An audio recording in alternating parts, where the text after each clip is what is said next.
औरत लफ्ज़ जो है वो अरबिक वर्ड औरा से निकला है और औरा का मतलब बेसिकली होता है इम्परफेक्ट। खातून को डिफरेंट तरीके से डिफाइन किया गया है। बहस करने का हक दो आप औरत को। अस्सलाम वालेकुम everyone, welcome to the platform of the truth international. मैं हूँ राबिया अली। आज हम बात करने जा रहे हैं औरत के किरदार पर। हुमैरा असगर के वाक़ये ने हमें इस मौजू पर बात करने पर मजबूर कर दिया। आखिर औरत को क्यों मजबूर किया जाता है कि वो कुछ खास किरदारों में ही अपना रोल प्ले करे? क्यों उसके लिए बहुत से दरवाजे बंद कर दिए जाते हैं और बंद दरवाजों को खोलना इतना मुश्किल क्यों है? और अगर बंद दरवाजे खोलने की कोशिश की जाए तो क्या कॉस्ट पे करनी पड़ती है? कितना हौसला चाहिए और क्या ये हौसला मिले या ना मिले, और इस हौसले के रास्ते में कभी कहीं हुमैरा असगर की तरह कोई खातून क्या अपना आप तो नहीं खो बैठती? इन सब पर मेरे साथ एक ऐसी खातून बात करने वाली हैं जो ना सिर्फ एक थिंक टैंक के लिए एडिटर का रोल अदा करी हैं, एक राइटर भी हैं, एक माँ भी हैं। बहुत एक्सपीरियंस खातून है, बहुत सारे मौज़ूआत पर लिख चुकी हैं। आइए इनकी राय जानते हैं कि इसके पीछे थॉट प्रोसेस क्या है। क्या रवायात हमें सपोर्ट करने के लिए बनी है या हमारे पाँव की जंजीर हैं? हमारे साथ मौजूद हैं शम्सा नवाज। अस्सलाम वालेकुम मैम, कैसी हैं आप? वालेकुम अस्सलाम। मैं बिल्कुल ठीक हूँ, अल्हम्दुलिल्लाह। Thank you so much. मैं चाहूँगी थोड़ा-सा आप अपने बारे में मज़ीद बताएँ। मैं बेसिकली अगर आप देखा जाए तो अगर मैं बहुत बचपन में चली जाऊँ तो मैं हमेशा से बड़ी रेज़िलिएंट रही हूँ। ओके। और हमेशा से जो भी फोर्सेस रही हैं इर्द-गिर्द वो उस उनके खिलाफ सवाल उठाने की मुझे हमेशा एक आदत सी रही है कि मैं ज़रूर सवाल उठाती थी। और अपने रोल्स जो भी मुझे प्ले करने थे, मैं एक ही बेटी थी और अच्छी एफ्लुएंट फैमिली से थी। लेकिन फिर भी मैं हमेशा ये सवाल उठाती थी कि ये क्यों फ़र्क है गुर्बत में और अमारत में? ये हुँ, इतना गैप क्यों है? और मैं क्यों नहीं बैठ सकती अपने मज़ारे की बेटी के साथ, उसके साथ क्यों नहीं खेल सकती? तो राइट। ये सब सवालात मेरे ज़हन में हमेशा से रहे और उसी माइंडसेट के साथ मैं बड़ी हुई हूँ हुँ। और हमेशा ये कोशिश की है कि जो भी मुझे एक प्रिस्क्राइब्ड रोल है, उससे बाहर निकल कर तो मैं कोई ना कोई काम करूँ। लेकिन अभी जैसे मैंने इंट्रो में भी कहा कि जो ऐसी ख़वातीन होती हैं जो अपने रोल से हट के, जो रोल उन्हें सोसाइटी या फैमिली बताती है कि देखो ये तुम्हारा रोल है, उससे हट कर चलना चाहती हैं, वो उनके लिए आसान नहीं होता। बंद दरवाज़ों को खोलना बड़ा मुश्किल काम है। तो आपने कितने चैलेंजेस फ़ेस किए और ये जो सारे रोल आपने अदा किए, इनमें सबसे ज़्यादा मुश्किल रोल कौन-सा लगा आपको? अ बिल्कुल, आप सही कह रही हैं, बहुत ज़्यादा चैलेंजिंग थे क्योंकि एक लैंड ओनिंग फैमिली से बिलॉन्ग करो और फिर यूनिवर्सिटी तक पहुँचो और वहाँ जाके पढ़ो। मुझे तो वो वक़्त भी याद है जब मेरी दादी अम्मा ने मेरे वालिद साहब के साथ 3 साल बात ही नहीं की थी कि तुम मेरी पोती को यूनिवर्सिटी भेज रही हो और उसको वहाँ पर पढ़ना होगा, क्या तुम इससे नौकरी करवाओगे? तो ये सब बातें फेस करनी पड़ी। ज़ाहिर है उसका मेरे ऊपर भी एक असर आता था क्योंकि मैं अपने वालिद साहब की बहुत लाडली और मैं बहुत ही प्यार करने वाले थे मेरे वालिद साहब। लेकिन फिर भी इसके बावजूद उन्होंने मुझे इस चीज़ की इजाज़त दी कि यूनिवर्सिटी जाऊँ और मैं अपने फ़ादर की साइड पे पहली लड़की थी जो कायद-ए-आज़म यूनिवर्सिटी में गई और ना सिर्फ़ यूनिवर्सिटी में गई, बल्कि को-एजुकेशन के बीच में गई। हुँ, तो वो एक बहुत चैलेंजिंग बात थी, अपने आप को सँभाल के भी रखना था, उस चीज़ से भी मैं कॉन्शियस थी। और चूँकि मेरी वालदा बहुत पढ़ी-लिखी थी और माशाल्लाह वो खुद से लिखा रही थीं। उन्होंने 75 इयर्स की एज में 3 किताबें लिखी थीं राइट। और उनकी रेज़िलियंस मेरे ख़्याल में मेरे अंदर भी ट्रैवल हुई। और वैसे भी मैं कल ही एक स्टडी पढ़ रही थी, उसके बीच में वो बता रहे थे कि जो इंटेलिजेंस की जीन्स हैं बच्चों के अंदर, वो अपनी मदर से आती हैं। यस। तो वो बेसिकली मेरे ख़्याल में उसी चीज़ ने मुझे एनकरेज किया और मुझे हिम्मत दी कि मैं इसी तरह से आगे बढ़ूँ और बाउंड्रीज़ जितनी भी हैं, जितनी भी कदगने हैं, उन सबको तोड़ती चली जाऊँ। राइट। तो वो मैंने इतनी एग्रेसिवली तो नहीं तोड़ी हुँ, क्योंकि मेरा नेचर बहुत सॉफ्ट था तो हुँ, मुझे अपने नेचर के खिलाफ जाना पड़ रहा था कि सॉफ्ट नेचर होते हुए हुँ। एक रिबेलियन भी हूँ और एक सॉफ्ट नेचर्ड भी हूँ, तो फिर ये दोनों का बैलेंस रखना मेरे लिए बहुत मुश्किल था। और ये जो आपने किताबें लिखी इतने मुश्किल-मुश्किल मौज़ूआत पे, मैं चाहूँगी वो भी थोड़ी-सी बताएँ जो आपने अपनी बुक्स लिखी हैं अपने ब मेरी सबसे पहली किताब तो आई थी India's nuclear weapons programme with a question mark. ये ओरिजिनली मेरा मास्टर्स का थीसिस था जो बाद में एक किताब की सूरत में छापा गया। वो बेसिकली मैंने जो लिखा था in reaction to what India had done. India ने 1974 में पीसफुल न्यूक्लियर एक्सप्लोजन किया था जिसको उन्होंने पीसफुल कहा था और उसको स्माइलिंग बुद्धा का नाम दिया था।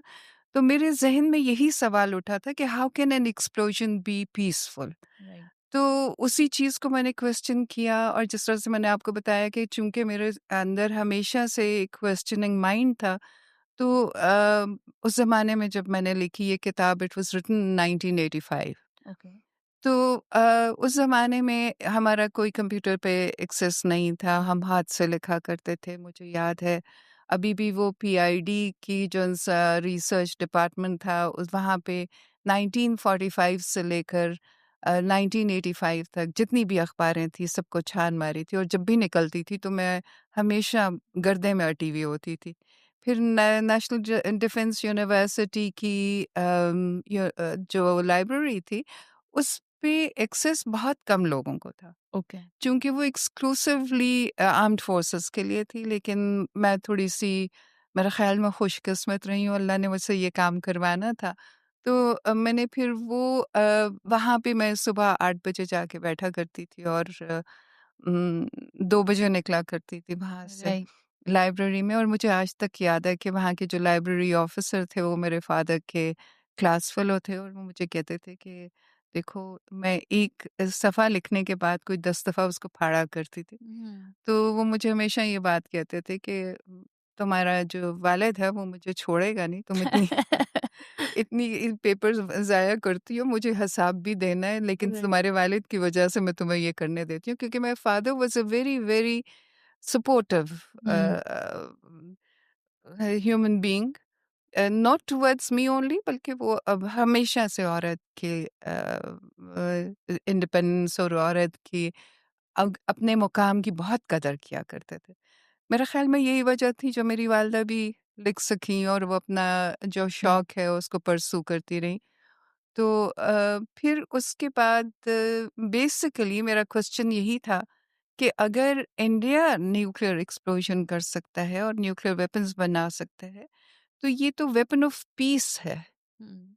और हमारा इवेंचुअल रोल भी यही है और इवेंचुअल हमारी डिमांड भी यही है कि हमारे मुल्कों के बीच में आपस में पीस आ जाए। तो एग्जैक्टली। फिर पाकिस्तान भी अगर बना लेगा तो हम पीस को इंश्योर कर सकेंगे।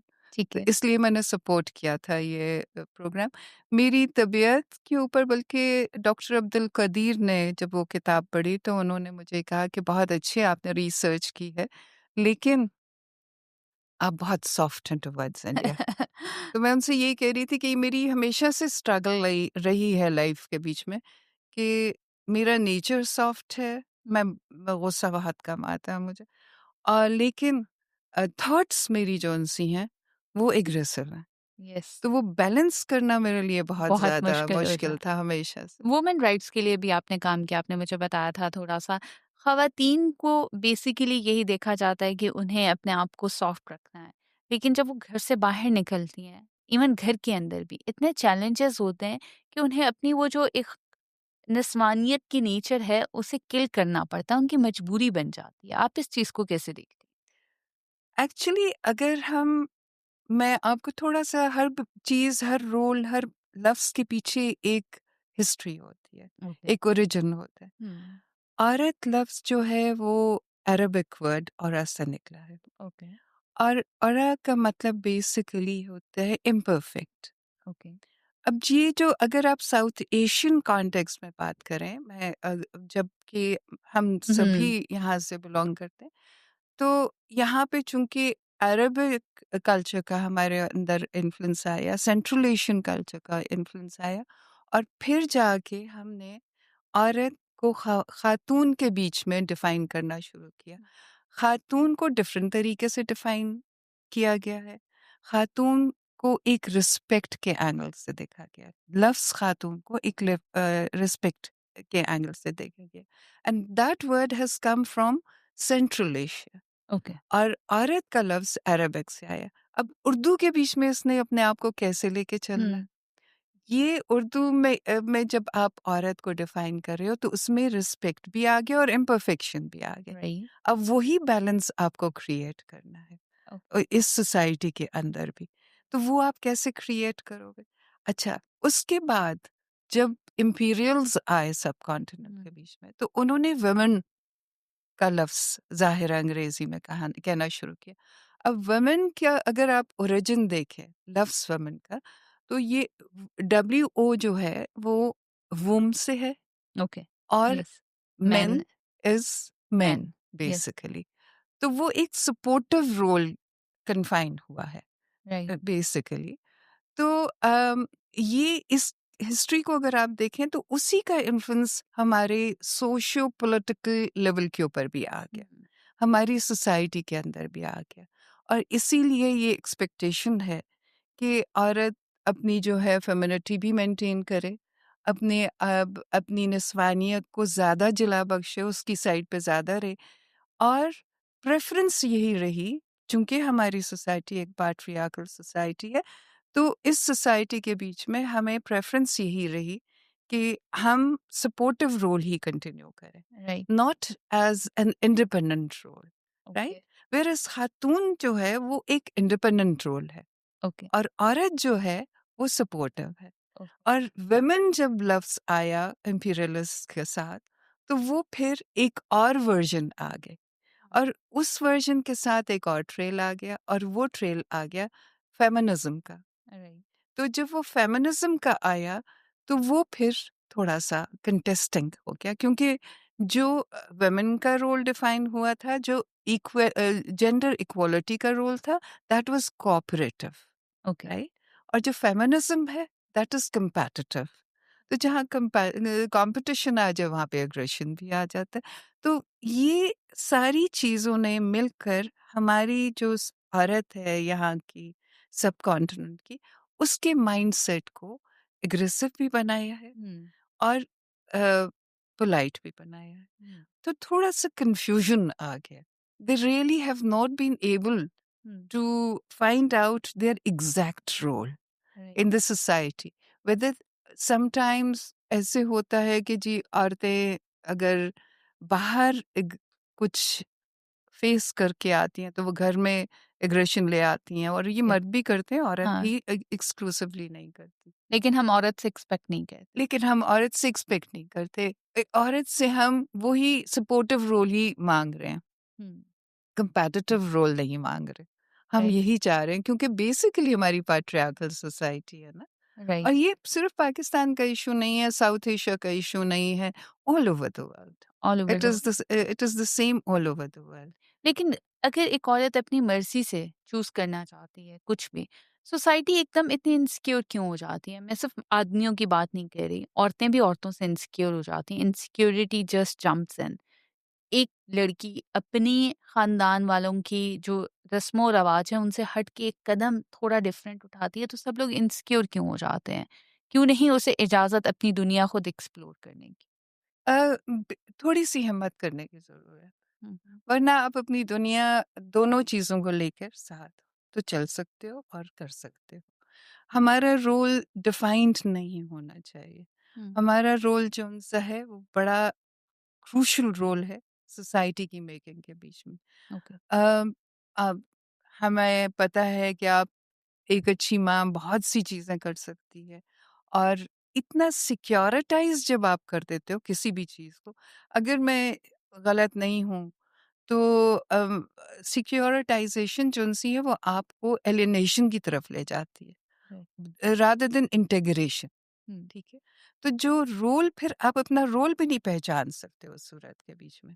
क्योंकि जब आप इतना सिक्योरिटाइज़ करोगे, इतनी पाबंदियाँ लगाओगे, वो बेसिकली औरत का फ़ियर नहीं होता, वो मर्द का फ़ियर होता है। हुँ, वो हुँ। मर्द इस चीज़ से घबराता है। इस दोनों पॉज़िटिव और नेगेटिव बातें हो सकती हैं। राइट। मर्द इस चीज़ से घबराता है कि शायद ये ऐसे ना होए कि हमारे साथ कंपटीशन के बीच में आ जाए। हुँ, और जब वो कंपटीशन में आ जाए तो वो एक नेगेटिविटी का रोल प्ले करना शुरू करते हैं, क्योंकि या ऐसे मर्द भी को टेंडेंसीज। कंपटीशन नहीं पसंद? मर्द को कंपटीशन शायद उनको थ्रेटनिंग है, और that too coming from a woman, जाहिर है जरा हुँ। थोड़ा सा मुश्किल है डाइजेस्ट या करना। मेरे ख्याल से आदमी एक्सपेक्ट करता है that competition outer side of the world, like बाहर उसे compete करना है बाकी आदमियों से, बाकी दुनिया से, लेकिन इनसाइड द हाउस उसको एक कंफर्ट लेवल चाहिए। एक्स्ट्रा बैगेज हो जाता है शायद। हम्म। थोड़ा सा मर्द को भी बैलेंस करना चाहिए, बैलेंसिंग रोल। देखिए बेसिकली अगर आप देखें तो ह्यूमन एग्जिस्टेंस जो उनसी है वो राइट बिल्कुल ही आइडेंटिफाई हो रही है बैलेंसिंग से। ओके। ठीक है, जिसके बीच में आपके दो आंखें, एक आंख नहीं है, आपने दोनों आंखों से देखना है, आपने दो लिप्स हैं, एक हम्म। नहीं है। So what does that reflect? That there is a balance required from the human beings.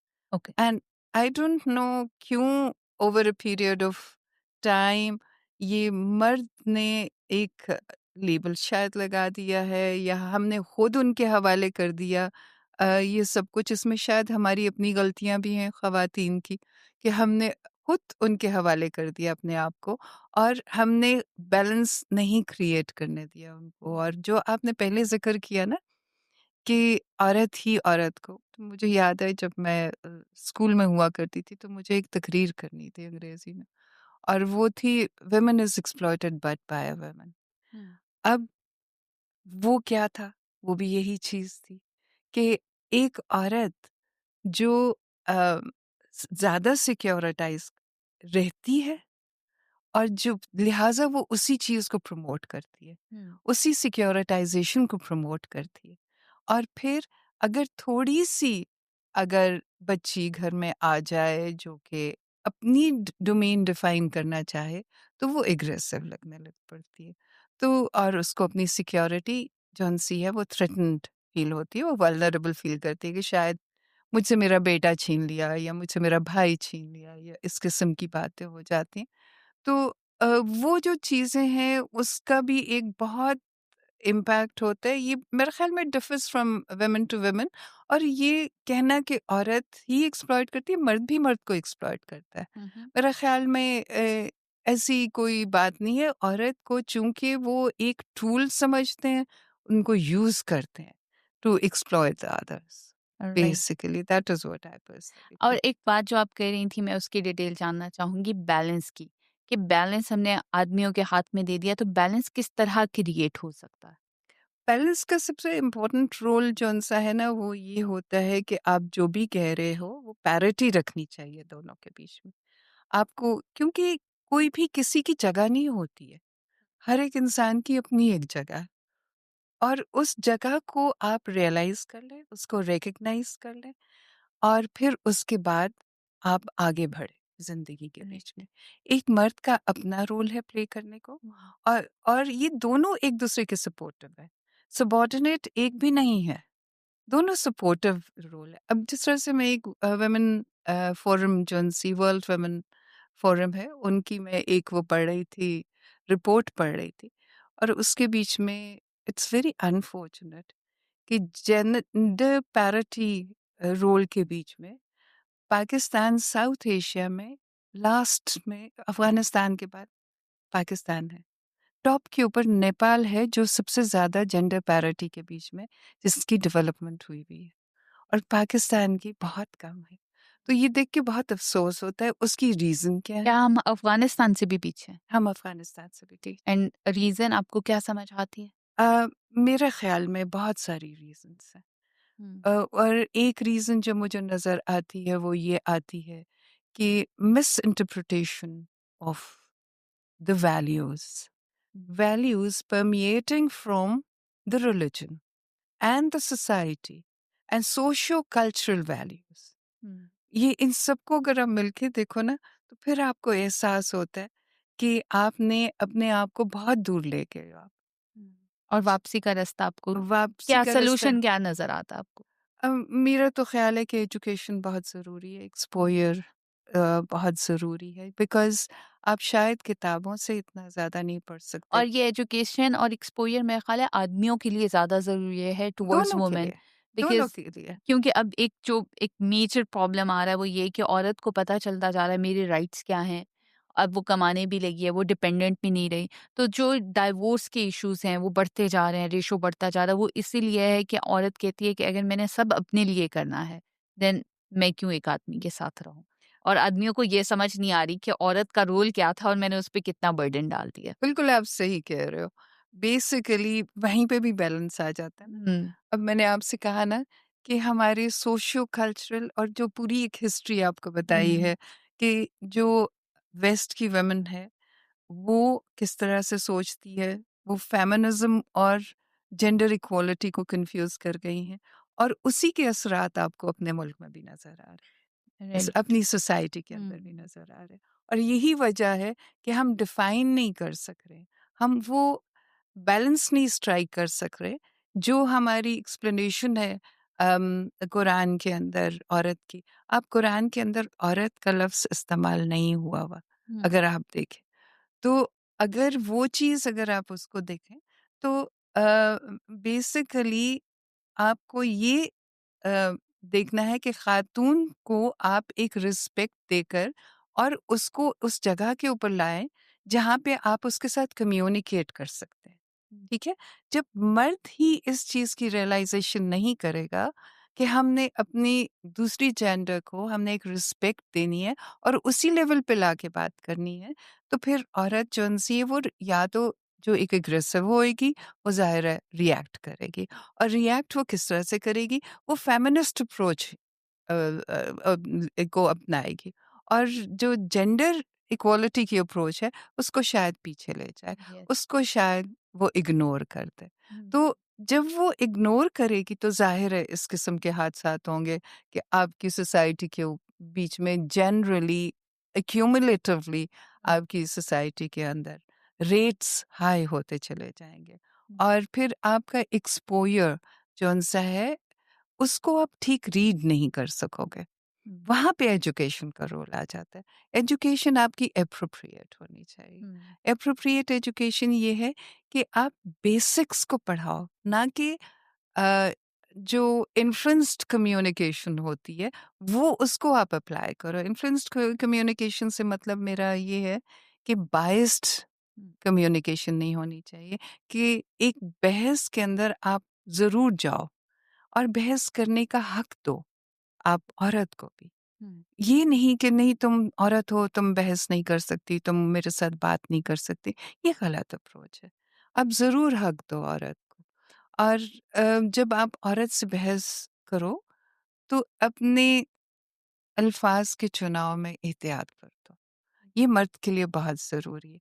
मर्द के साथ अनफॉर्च्युनेटली ये होता है कि वो इतनी यूज़्ड टू हो जाते हैं लूज़ लैंग्वेज का बाहर अपने फ्रेंड्स के बीच में और कुछ इंटरनेशनली भी अगर आप देखो तो एक्सपोज़र कुछ इस किस्म की लैंग्वेजेस के साथ हो गया है कि जहाँ पे तमीज़ और तहज़ीब के दायरे थोड़े सिकुड़ते चले जा रहे हैं। राइट। तो वो उसकी वजह से वो फिर बहुत ज़्यादा मेरा डिस्टर्ब हो मुझे जाता लगता है कि डिस्टर्ब हो गया।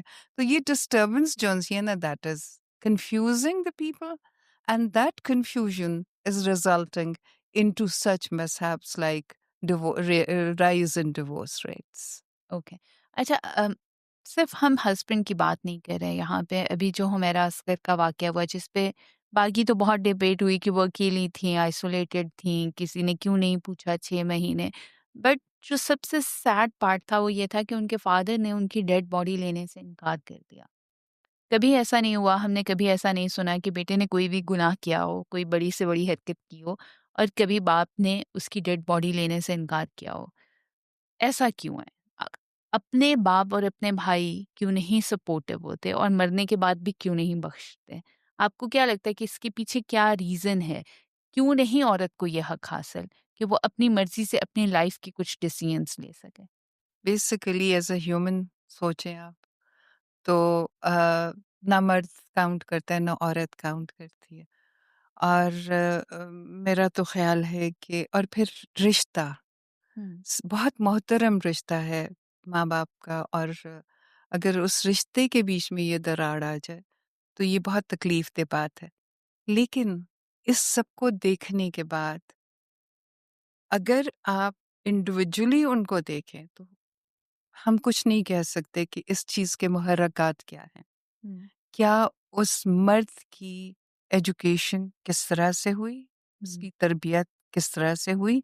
क्या उसकी तरबियत के बीच में उसकी माँ का हाथ था या बाप का हाथ था? तो वो सब कुछ साथ चलता है। ये बहुत सारे फैक्टर्स होते हुँ। हैं। जिस तरह से एक कपड़ा बनाने के बीच में एक फैक्ट्री के बहुत सारी ज़रूरियात होती हैं, इसी तरह एक इंसान को बनाने में बहुत ज़रूरियात है। तो ये तो उनका एक इंडिविजुअल फैक्टर हो सकता है, इंडिविजुअल फ़ाल हो सकता है कि जिसकी वजह से उन्होंने इस तरह से किया।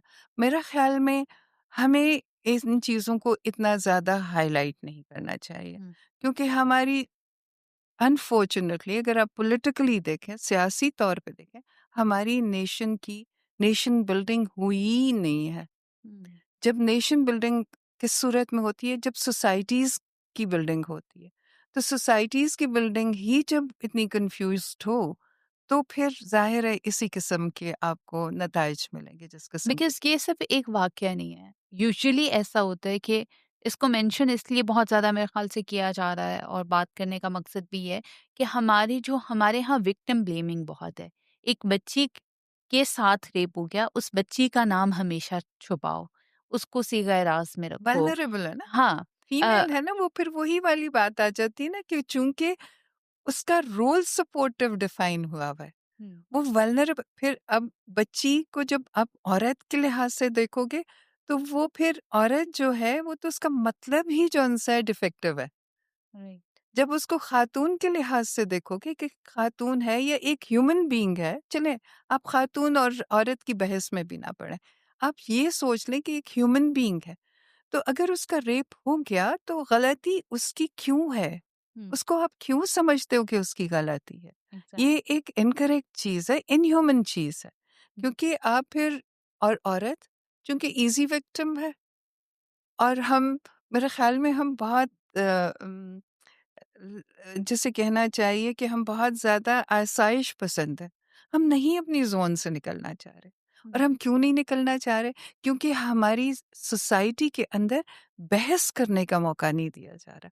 बहस का मतलब बदतमीज़ी नहीं होती है। हुँ, बहस का मतलब होता है कि आप आर्ग्यूमेंट शेयर कर रहे हो।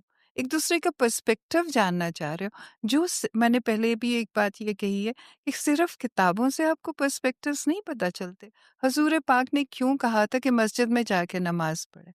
क्योंकि आप जाते थे मस्जिद में, आपको बहुत से लोग मिलते थे, उनके ज़हन शनासी आपको करने का मौका मिलता था और फिर आप उनसे लर्न करते थे, उनके बिहेवियर से, उनकी बॉडी लैंग्वेज से, हर चीज़ से आप लर्न करते थे और फिर आप अपनी ओपिनियन बनाते थे और अपने लिए फिर रोल डिफ़ाइन करते थे। आप अपने आप को पहले डिस्कवर करें कि आप क्या चीज़ हैं, आप क्या चाहते हैं, आपका क्या रोल है दुनिया के अंदर जो आपने करना है और फिर आप इन चीज़ों के बीच में जाएँ कि आपने किस तरह से उसको डिफ़ाइन अगर देखिए हर एक इंसान के अंदर एक अच्छा और बुरा इंसान दोनों है। बिल्कुल ऐसा ही।